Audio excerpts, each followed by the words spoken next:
అయినప్పటికీ ఇలాంటి ఒక విపత్కరమైనటువంటి సమయంలో మన చీఫ్ మినిస్టర్ గారు ఒక యువకుల్లాగా యువకుల కంటే ఇంకా ఉత్సాహంగా చాలా చక్కగా ఈ సమయాన్ని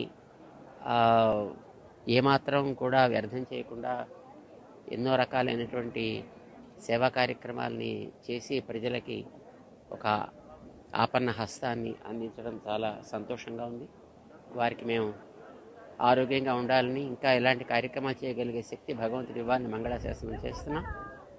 గతంలో విశాఖపట్నంలో హుడ్హుడ్ వచ్చినప్పుడు ఎంత శీఘ్ర గతిలో దాన్ని మళ్ళీ పునరుద్ధరణ చేశారు. ఈసారి ఈ విజయవాడ పరిసర ప్రాంతాలని కూడా అంత శీఘ్రగతిలోనూ పునః వాటి యొక్క స్థితికి తీసుకురాగలగడంతో పాటు ఈ 3-4 రోజుల్లో మన సీఎం గారు చేసేటటువంటి ఈ బాధిత పీడిత వ్యక్తుల యొక్క సౌకర్యాలు అయితేనేమి, జాగ్రత్తలు తీసుకునే విషయంలో అయితే వారు చూపించేటటువంటి చొరవ, అర్ధరాత్రులు కూడా వారు తిరిగేటటువంటి ఆ ఓపిక చాలా ఆశ్చర్యాన్ని కలిగిస్తుంది. భగవంతుడు వారికి ఆ శక్తిని మరింతగా ఇచ్చి చక్కగా వారి చేత ఈ కార్యక్రమం బాగా చేయాలి అని మేము ఆశిస్తాం.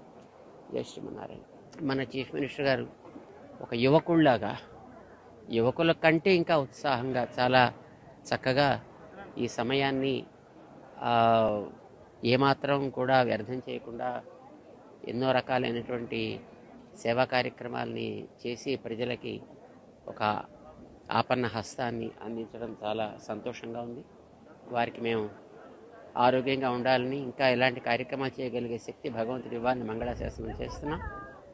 గతంలో విశాఖపట్నంలో హుడ్హుడ్ వచ్చినప్పుడు ఎంత శీఘ్ర గతిలో దాన్ని మళ్ళీ పునరుద్ధరణ చేశారు. ఈసారి ఈ విజయవాడ పరిసర ప్రాంతాలని కూడా అంత శీఘ్రగతిలోనూ పునః వాటి యొక్క స్థితికి తీసుకురాగలగడంతో పాటు ఈ 3-4 రోజుల్లో మన సీఎం గారు చేసేటటువంటి ఈ బాధిత పీడిత వ్యక్తుల యొక్క సౌకర్యాలు అయితేనేమి, జాగ్రత్తలు తీసుకునే విషయంలో అయితే వారు చూపించేటటువంటి చొరవ, అర్ధరాత్రులు కూడా వారు తిరిగేటటువంటి ఆ ఓపిక చాలా ఆశ్చర్యాన్ని కలిగిస్తుంది. భగవంతుడు వారికి ఆ శక్తిని మరింతగా ఇచ్చి చక్కగా వారి చేత ఈ కార్యక్రమం బాగా చేయాలి అని మేము ఆశిస్తాం.